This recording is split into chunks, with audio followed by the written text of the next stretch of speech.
Welcome back to my channel. ഇന്ന് നമ്മൾ ചെയ്യാൻ പോകുന്നത് 5 മന്ത് ഓൾഡ് ബേബിയുടെ ഒരു ഫ്രോക്കാണ്. അതിന് വേണ്ടിയിട്ട് നമ്മൾ റെഡ് കളർ ഒരു ബ്രൊക്കേഡ് ടൈപ്പ് മെറ്റീരിയലാണ് നമ്മൾ യോക്കിന് വേണ്ടി എടുക്കുന്നത്. താഴേക്ക് ഈ ഒരു ബ്ലൂ കളർ ഒരു ഡൂപ്പിയോൺ സിൽക്ക് മെറ്റീരിയലും പിന്നെ അതിൻ്റെ ലൈനിങ്ങുകളാണ്.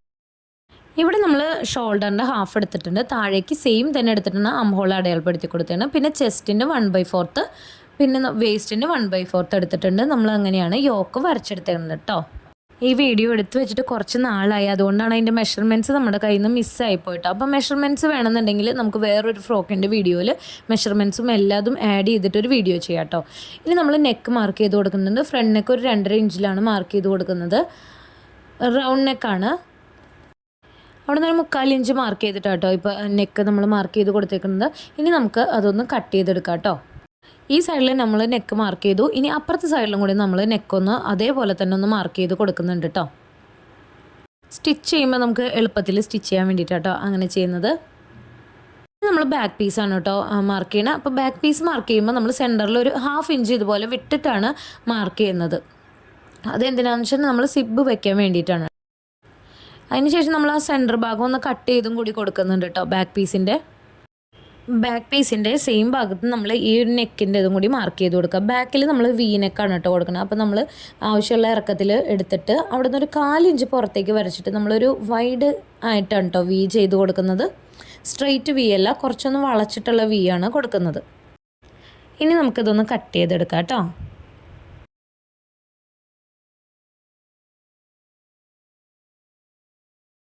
അതിനുശേഷം ഈ ഒരു പീസ് നമ്മൾ മെയിൻ ക്ലോത്തിലേക്ക് എടുക്കണം കേട്ടോ. അപ്പോൾ മെയിൻ ക്ലോത്ത് ഇതുപോലെ 2ആക്കി മടക്കിയിട്ടുണ്ട് നമ്മൾ ഇതിൻ്റെ മുകളിൽ വെച്ച് കൊടുക്കണം. ഇനി നമ്മൾക്ക് ഇത് ഈ ഒരു സെയിം അളവിൽ തന്നെ ഇതൊന്ന് കട്ട് ചെയ്തെടുക്കണം കേട്ടോ.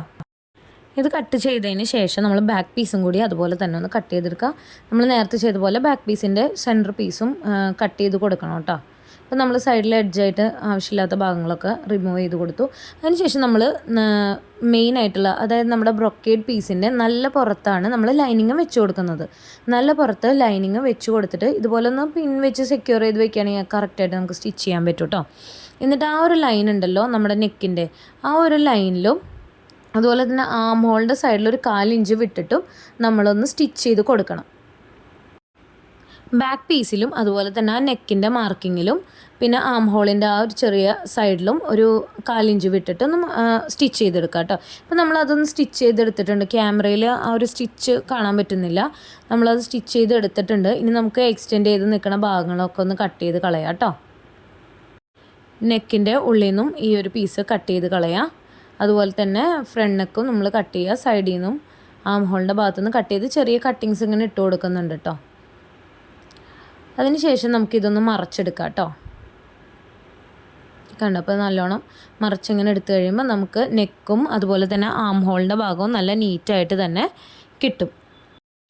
ഇനിയാണ് നമ്മൾ ശ്രദ്ധിക്കേണ്ടത്, നമ്മളിനി ഈ ബാക്ക് പീസിനെ നമ്മൾ ഇതുപോലെ മറച്ചെടുക്കാൻ പോവാണ്, ഷോൾഡർ സ്റ്റിച്ച് ചെയ്യാൻ പോവാണ് കേട്ടോ. അപ്പോൾ നമ്മൾ ഇപ്പോൾ ഫ്രണ്ട് പീസ് മാത്രമാണ് നമ്മൾ മറച്ച് നല്ല പുറം കറക്റ്റ് ചെയ്ത് വെച്ചിട്ടുള്ളൂ. ബാക്ക് പീസ് നമ്മൾ ചെയ്തിട്ടില്ല.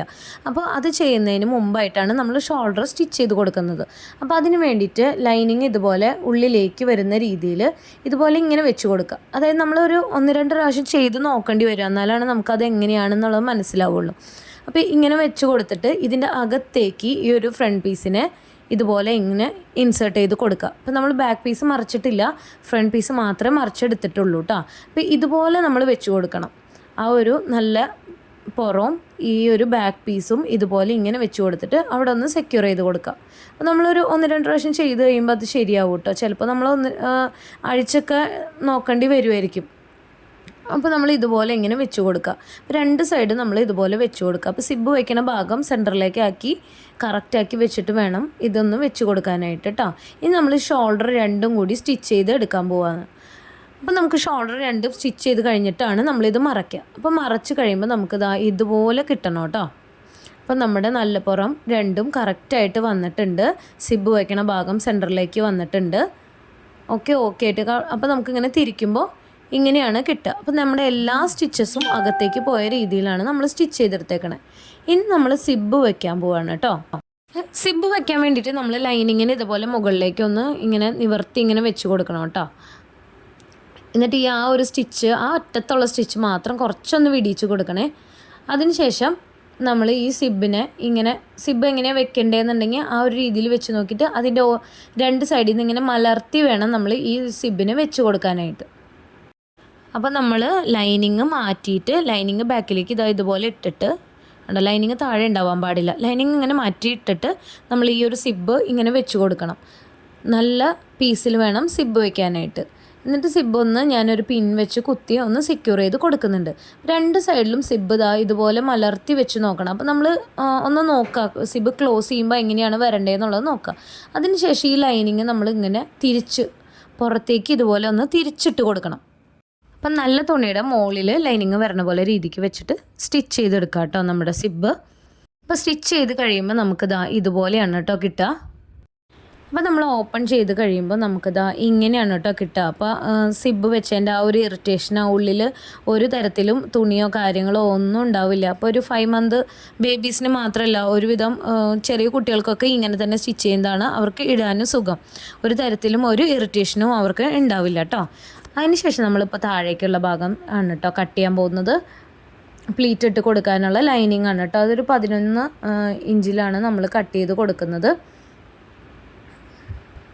ഞാൻ നേരത്തെ പറഞ്ഞല്ലോ നമ്മൾ മെഷർമെൻറ്റ് നമ്മുടെ കയ്യിൽ നിന്ന് പോയി, അതുകൊണ്ടാണ് മെഷർമെൻറ്റ് എത്രയാണെന്ന് പറയുന്നത്. നമ്മൾ എപ്പോഴും പ്ലീറ്റ് ഇട്ട് കൊടുക്കുമ്പോൾ നമ്മുടെ വേസ്റ്റ് അളവിൻ്റെ ഇരട്ടിയോ അല്ലെങ്കിൽ 3 ഇരട്ടിയോ ആണ് സാധാരണ എടുക്കാറുള്ളത് കേട്ടോ. അപ്പോൾ അത്രയും തന്നെ എടുത്താൽ മതിയാവും. കുഞ്ഞു കുട്ടികളാകുമ്പോൾ അത്രയും തന്നെ വേണ്ടി വരില്ല കേട്ടോ. ഇത് നമ്മൾ താഴേക്കുള്ള മെയിനായിട്ടുള്ള ക്ലോത്താണ് കേട്ടോ. താഴേക്ക് കൊടുക്കുന്ന ക്ലോത്താണ് നമ്മളിപ്പോൾ കട്ട് ചെയ്യുന്നത്. സെയിം ആ നേരത്തെ കട്ട് ചെയ്ത ആ ഒരു അളവിൽ തന്നെയാണ് നമ്മൾ ഇതും കട്ട് ചെയ്തെടുക്കുന്നത്. ലെങ്ത്ത് ഒരു 11 എടുക്കുന്നത് കേട്ടോ. ഇപ്പം നമ്മൾ ലൈനിങ് ചെറിയ ഫ്രില്ലൊക്കെ ഇട്ടിട്ട് നമ്മളൊന്ന് ജോയിൻ ചെയ്ത് കൊടുത്തിട്ടുണ്ട്. ഇത് നമ്മൾ സ്റ്റിച്ച് ചെയ്യുമ്പോൾ കണ്ടോ പുറത്തേക്കാണ് നമ്മളിത് ജോയിൻ ചെയ്ത് കൊടുത്തിട്ടുള്ളത്. കാരണം ഉള്ളിൽ യാതൊരു വിധ ഇറിറ്റേഷനും ഇല്ലാതിരിക്കാൻ വേണ്ടി നമ്മൾ പുറത്തേക്കാണ് കേട്ടോ സ്റ്റിച്ച് ചെയ്ത് കൊടുത്തിട്ടുള്ളത്. നമ്മൾ സാധാരണ ഉള്ളിലേക്ക് ആ ഒരു സ്റ്റിച്ച് വരുന്ന രീതിയിലല്ലേ ചെയ്യുക. അപ്പോൾ ഇത് ഞാൻ പുറത്തേക്കാണ് സ്റ്റിച്ച് ചെയ്ത് കൊടുത്തിട്ടുള്ളത് കേട്ടോ. അപ്പോൾ നമ്മൾ ലൈനിങ് ഇങ്ങനെ ചെയ്യുമ്പോൾ ഉള്ളിൽ നമുക്ക് കുട്ടികൾക്ക് ഒരു തരത്തിലും ഇറിറ്റേഷൻ ഇല്ലാതിരിക്കാൻ വേണ്ടിയിട്ടാണ് ഇങ്ങനെ ചെയ്യണത് കേട്ടോ. ഇനി നമ്മൾ മെയിനായിട്ടുള്ള ക്ലോത്ത് ഫ്രില്ലിട്ടിട്ട് ആഡ് ചെയ്യാൻ പോവുകയാണ്. അപ്പോൾ അത് ചെയ്യുന്ന സമയത്ത് നമ്മളിപ്പോൾ ലൈനിങ് സ്റ്റിച്ച് ചെയ്തതിൻ്റെ ഈ ഒരു ഭാഗം, അതായത് താഴെയാണ് നമ്മൾ ഇവിടെ ലൈനിങ് ആഡ് ചെയ്ത് കൊടുത്തു. അപ്പോൾ നമ്മൾ ഈ ഒരു ഭാഗത്ത് നമ്മൾ മെയിനായിട്ടുള്ള ക്ലോത്ത് നമ്മൾ വെച്ച് സ്റ്റിച്ച് ചെയ്യാൻ പോകണം കേട്ടോ. അപ്പോൾ അതിനാദ്യം ഇതൊന്ന് ഫ്രില്ലിട്ട് എടുക്കണം കേട്ടോ. താഴത്തെ മെറ്റീരിയൽ നമ്മൾ കുറച്ച് ബോർഡേഴ്സ് സ്റ്റിച്ച് ചെയ്ത് കൊടുക്കുന്നുണ്ട്. അതിന് വേണ്ടിയിട്ട് നീളത്തിൽ ഇതുപോലൊരു പീസ് കട്ട് ചെയ്തെടുത്ത് താഴെ ഇതുപോലെ ഒന്ന് ജോയിൻ ചെയ്ത് കൊടുത്തിട്ടുണ്ട് കേട്ടോ. അത് നമ്മൾ ഉള്ളിൽ നിന്നാണ് ജോയിൻ ചെയ്ത് കൊടുത്തേക്കണേ. ഇനി ഈ ഒരു പീസിനെ നമ്മൾ നമ്മുടെ നല്ല പുറത്തേക്ക് മറച്ച് നമ്മൾ ഇതുപോലെ ഇങ്ങനെ സ്റ്റിച്ച് ചെയ്ത് കൊടുക്കും കേട്ടോ. ബോർഡർ ജോയിൻ ചെയ്തതിന് ശേഷം നമ്മൾ ഈ ഒരു മെറ്റീരിയലും പ്ലീറ്റ് ഇട്ട് നമ്മൾ വേസ്റ്റിലേക്ക് ജോയിൻ ചെയ്ത് കൊടുക്കും കേട്ടോ.